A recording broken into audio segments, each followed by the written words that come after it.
নানান কারণেই বেশিরভাগ স্মার্টফোনই অতিরিক্ত গরম হয়ে যায়। গেমস, চার্জিং, ভিডিও কিংবা অন্য কোনো অ্যাপ ব্যবহারের সময় এই সমস্যাটি বেশি দেখা যায়।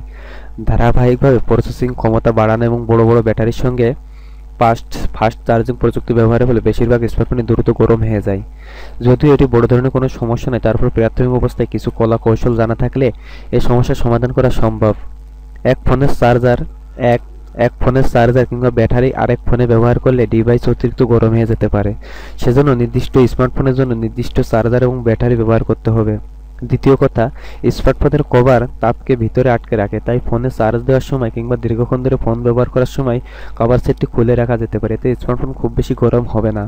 তৃতীয় নম্বর কথা, গেমস খেললেও স্মার্টফোন গরম হয়ে যায়। এক্ষেত্রে স্মার্টফোনকে শুষ্ক বা ঠান্ডা স্থানে রাখুন। অতিরিক্ত গরম হয়ে গেলে তাই গেমস না খেলাই ভালো।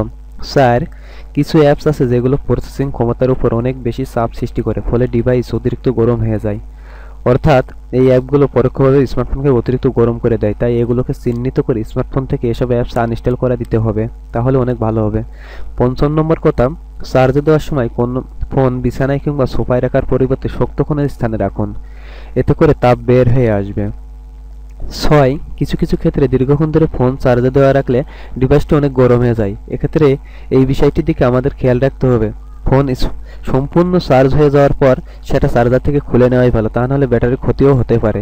সুতরাং আমরা নির্দিষ্ট চার্জার ব্যবহার করব, নির্দিষ্ট সময় চার্জে দিয়ে ফোনটা বের করে নিব। আমরা অতিরিক্ত সময় চার্জে ফেলে রাখবো না। এগুলো থেকে আমরা নির্দিষ্ট পরিমাণে সচেষ্ট হব।